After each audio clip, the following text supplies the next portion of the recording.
इतना हड़बड़ी में आपको एसआईआर करने का क्या जरूरत है जब बाहर चल रहे बिहार में बारिश के समय। देश की दो बड़ी राजनीतिक पार्टियां ये आरोप लगा रही हैं कि fake voters, bogus voters, manipulation of age, duplicate voters ये मौजूद हैं। तो आप कितना सहमत हैं और इन आरोपों के आप क्या जांच को इतना हड़बड़ी में आपको एसआईआर करने का क्या जरूरत है जब बाहर चल रहे बिहार में बारिश के समय, और समय बहुत लोग कह रहे हैं बहुत कम है। आपको सुप्रीम कोर्ट ने आदेश किया 14 तारीख के दिन, आपको मशीन रीडेबल जो 65 लाख लोग का नाम नहीं है तो आपको देना पड़ेगा। इससे पहले आपने क्यों नहीं दिया? आखिरी सवाल है कि महाराष्ट्र में जो 40 लाख नया वोटर आए हैं और लोग कह रहे हैं कि पहला बार महाराष्ट्र के इतिहास में, भारतवर्ष के इतिहास में वोटर ज्यादा और 18 साल उम्र के लोग कम, और 5 बजे के बाद बहुत लोग वोट दिया। तो ये सारे जवाब मुख्यमंत्री देवेंद्र फडणवीस दे रहे हैं, राजनीतिक दल का नेता दे रहे हैं। चुनाव आयोग अभी तक खामोश थे। क्यों? आपने देखा होगा कि Rahul Gandhi, leader of opposition, ने सेंट्रल बेंगलुरु की कॉन्स्टिट्यूंसी की तहकीकात की और ढेर सारे आरोप लगाए। उनका कहना था कि फेक सस्पिशियस वोटर बन रहे हैं, मैनिपुलेटेड हैं, मास एडिशन हुए हैं। इसके 2-3 दिन बाद ही बीजेपी के पावरफुल लीडर अनुराग ठाकुर जी ने प्रेस कॉन्फ्रेंस की और उन्होंने कहा कि उनके पास कंक्रीट प्रूफ हैं कि कंक्रीट प्रूफ है इस बात के कि lakhs of suspicious voters, duplicate voters, fake addresses, age manipulation, mass addition have been found in Wayanad, Raebareli and other constituency. देश की दो बड़ी राजनीतिक पार्टियां ये आरोप लगा रही हैं कि fake voters, bogus voters, manipulation of age, duplicate voters ये मौजूद हैं। तो आप कितना सहमत हैं और इन आरोपों के आप क्या जांच कोई कराएंगे? मशीन रीडेबल मतदाता सूची और सर्चेबल मतदाता सूची, दोनों में हमें अंतर समझना होगा। जो चुनाव आयोग की वेबसाइट में मतदाता सूची होती है उसमें आप एपिक नंबर डाल के सर्च कर सकते हैं, डाउनलोड भी कर सकते हैं। इसको मशीन रीडेबल नहीं कहा जाता। मशीन रीडेबल के ऊपर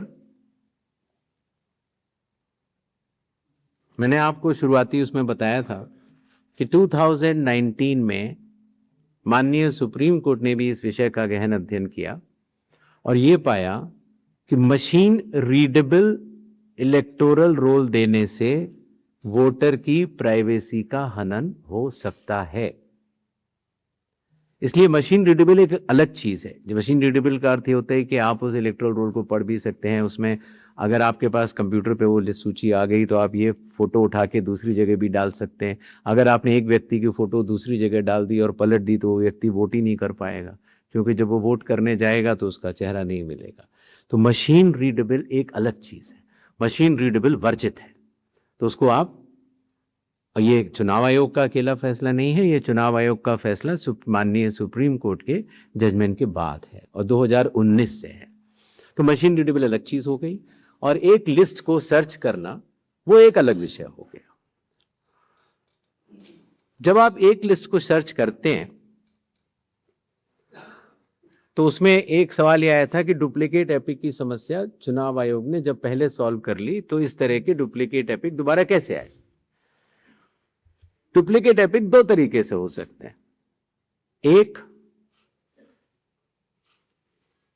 कि एक व्यक्ति जो वेस्ट बंगाल में है, जो व्यक्ति अलग है, उसका एक एपिक नंबर है, और एक व्यक्ति जो हरियाणा में है उसका एपिक नंबर भी वही है।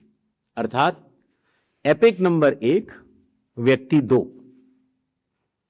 जब यह सवाल उठा लगभग मार्च 2025, जब हम लोगों ने उसके ऊपर चर्चा की और उसको हम लोगों ने पूरे देश भर में सुलझाया, लगभग ऐसे 3 लाख लोग मिले जिनकी एपिक संख्या 1 थी। तो उनकी एपिक संख्या बदल दी गई, जिससे एक ही एपिक से 2 लोग ना हो, एक ही नंबर के 2 लोग ना हो। दूसरी तरह की डुप्लीकेसी ऐसे आती है जब एक ही व्यक्ति का एक से ज्यादा जगह मतदाता सूची में नाम हो और उसका एपिक नंबर अलग हो, अर्थात व्यक्ति एक, एपिक अनेक। पहली वाली स्थिति ये थी, एपिक एक, व्यक्ति अनेक। तो एपिक एक, व्यक्ति अनेक की समस्या तो चुनाव आयोग ने पहले सुलझा ली, लेकिन जब यह विषय आया कि एक ही व्यक्ति और उसके कई एपिक्स हैं, तो कुछ केसेस में जब शिकायत आई तो हम लोगों ने तहकीकात की, तो ये समझ में आया कि जो व्यक्ति, जैसे मैंने आपको बताया था कि अगर वो गांव में रहता था तो वहां उसका एक जगह नाम था, फिर वो शहर में आया, फिर वो वहां से चलते चलते दिल्ली या बंबई पहुंच गया और उसने अपना पुराना नाम डिलीट नहीं कराया। पहले ये संभव नहीं था। 2003 से पहले नाम अगर आपको पुरानी जगह से कटवाना है तो कोई वेबसाइट नहीं थी इलेक्शन कमीशन की जिसमें एक ही जगह सारा डेटा हो। हर स्टेट की अलग अलग वेबसाइट थी। तो नतीजा, अगर आप पटना से चल के दिल्ली आ चुके हैं और आप पटना का वोट कटवाना चाह रहे थे तो आप एक पत्र लिख सकते हैं। अब उस पत्र के ऊपर कार्रवाई हुई, आपने सही जगह भेजा, नहीं भेजा और आपका वहां वोट नहीं कटा, आप दिल्ली आ चुके, आपका यहां नया मतदाता सूची में नाम आ गया, आपके पास एक नया एपिक नंबर है। तो 2003 से पहले चूंकि तकनीकी सुविधा अवेलेबल नहीं थी, तो इस तरह के बहुत लोग जो माइग्रेट कर करके अलग अलग जगह गए, उनके नाम कई जगह आ गए। फिर एक ये सवाल उठा कि फिर उसको आज की तारीख में तो वेबसाइट है, कंप्यूटर है, उसको आप सेलेक्ट करके हटा सकते हैं। लेकिन वही मैं बात आपको बताना चाह रहा था, चुनाव आयोग मतदाताओं के साथ चट्टान की तरह खड़ा होता है। अगर किसी के कहने से मैं आपका वोट काट दूं या किसी के कहने से मैं ये मानूं कि पीयूष जी के नाम के, अगर आपको अंदाजा न हो तो अगर पीयूष जी के नाम को अगर आप 100 करोड़ में सर्च करेंगे तो आपको हजारों लोग मिलेंगे। अब कौन से पीयूष जी का नाम काटा जाए, कौन से पीयूष जी दो हैं ये? तो अगर इसको जल्दीबाजी में किया जाएगा तो किसी भी मतदाता का नाम गलत कट सकता है, आपकी जगह किसी और का कट जाए। इसलिए शायद पिछले 20 सालों में टेक्नोलॉजी तो थी, लेकिन टेक्नोलॉजी का उपयोग करके किसी का मतदाता सूची से नाम काटा जाए, ये गलत होगा। और इसीलिए चुनाव आयोग ने ऐसा नहीं किया। और इसकी या तो व्यक्ति खुद कर सकता है तो कोई आपत्ति नहीं है, और या फिर स्पेशल इंटेंसिव रिवीजन के जरिए जब ये एन्यूमरेशन फॉर्म बनेगा तो पीयूष पांडे जी के पास ही फॉर्म पहुंचेगा। अगर उनके पास दूसरा फॉर्म पहुंच जाएगा तो एक ही पे दस्तखत करेंगे और डुप्लीकेट वोट की समस्या का निदान हो जाएगा। एसआईआर में हड़बड़ी क्यों? यह भी एक भ्रम फैलाया जाता है।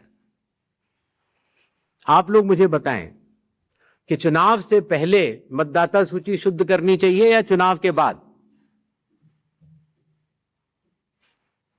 चुनाव से पहले।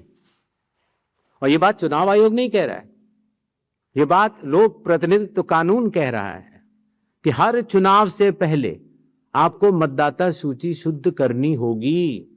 यह चुनाव आयोग का कानूनी दायित्व है। फिर यह बात आई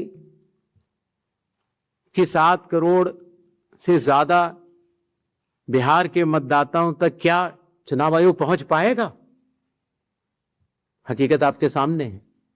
जब 24 जून से यह कार्रवाई शुरू हुई तो यह पूरी प्रक्रिया लगभग 20 जुलाई तक ही समाप्त हो गई। फिर यह बात आई कि साहब जुलाई में क्यों? उस समय मौसम अच्छा नहीं होता। तो आपकी जानकारी के लिए मैं बताना चाहता हूं कि बिहार में इसके पहले भी 2003 में एसआईआर हुआ था और उसकी तारीख थी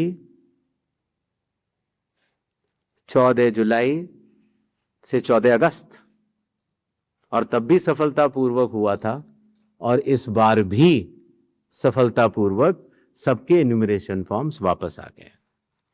एक और सवाल पूछा गया कि माननीय सुप्रीम कोर्ट के कहने से हम लोगों ने ये मशीन रीडेबल फॉर्मेट क्यों दिया। माननीय सुप्रीम कोर्ट ने ये स्पष्ट कहा है कि हर जिले की अलग वेबसाइट बनाई जाए और हर जिले की वेबसाइट पर एपिक नंबर से सर्च होने वाली सूची रखी जाए। और आपको ये जानकर हर्ष होगा कि 56 घंटों के अंदर चुनाव आयोग ने उसका अनुपालन किया है और हर जिले की वेबसाइट की सूची आप सबको जो फोल्डर दिया गया है उसमें है, आप भी सर्च कर सकते हैं। जहां तक आपके पास जो फोल्डर दिया गया उसमें एक वो भी मिनट्स मौजूद है 20 जुलाई के, जहां पर अगर आप खोलेंगे तो उसमें आप पाएंगे कि हर बूथ पर booth level officer, booth level agent, sarpanch सबने मिलकर ये दस्तखत करके ये सूची बनाई कि ये लोग मृत पाए गए हैं, उनका एपिक नंबर भी है, उनका नाम भी है, और ये लोग स्थायी रूप से स्थानांतरित पाए गए हैं, उनका नाम भी है, और इन लोगों का इन्यूमरेशन फॉर्म या इन लोगों का नाम एक जगह से ज्यादा है वो भी है। आप उस सूची को देखें तो ऐसा नहीं है कि चुनाव आयोग ने ये लिस्टें साझा नहीं की थी, लेकिन चूंकि इसका अंतिम निर्णय अभी ईआरओ ने नहीं लिया था, इसीलिए ये सूचियां राजनीतिक दलों को दे दी गई थी। और कुल मिला के जिन लोगों के इन्यूमरेशन फॉर्म नहीं आए वो 1 अगस्त को जब ड्राफ्ट लिस्ट दी गई थी राजनीतिक पार्टियों को, वो भी दस्तावेज आपको दिए गए हैं जिसमें कि हर पॉलिटिकल पार्टी ने साइन करके ये लिस्ट ली है, जिसमें कहा है कि ये वाले नाम तो आ चुके हैं प्रारूप सूची में और ये वाले नाम नहीं आए हैं। हर जिला प्रेसिडेंट ने उस लिस्ट को सत्यापित किया है 1 अगस्त को और अपने टेस्टिमोनियल्स भी दिए हैं। तो ये सूचना और भी लोगों तक पहुंचे, आप तक भी पहुंचे। चुनाव आयोग तो पारदर्शिता का स्वागत करता है और ये बहुत ही अच्छी बात है। शायद इससे अगर कुछ लोग जो छूट गए हों अगर वो नाम दे पाए, तो चुनाव आयोग का तो नारा है हर पात्र मतदाता को सूची में लाना है और हर अपात्र मतदाता को सूची से हटाना है। तो उस उद्देश्य में ये हमारी मदद कर रहा है। एआई और डीप फेक हमारे लिए वास्तव में चुनौती है। अभी कल किसी एक ट्विटर हैंडल पर एक एआई जनरेटेड वीडियो थी जो कि सत्य से परे, लेकिन इस तरह की चुनौतियों का सामना करने के लिए चुनाव आयोग तो भरसक प्रयास करेगा, लेकिन कानून के दायरे में ही रहकर कर सकता है।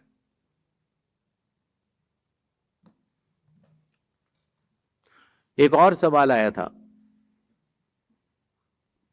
कि आखिर चुनाव आयोग पात्रता की जांच क्यों कर रहा है। संविधान के अनुच्छेद 326 में हर मतदाता की पात्रता स्पष्ट रूप से लिखी गई है और वो पात्रता ये कहती है कि मतदाता सूची में नाम आने के लिए सिर्फ भारत के नागरिक और 18 वर्ष की आयु पूरे कर चुके व्यक्ति ही पात्र हैं।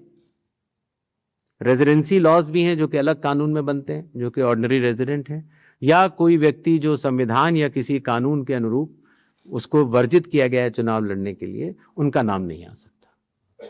तो आर्टिकल 326 जो कि चैप्टर इलेक्शंस के अंदर आता है, जो कि हम यहां पर आपके समक्ष बैठे चुनाव आयोग की एक संवैधानिक जिम्मेदारी है, हम उसको निभाने के लिए पात्रता की जांच कर रहे हैं।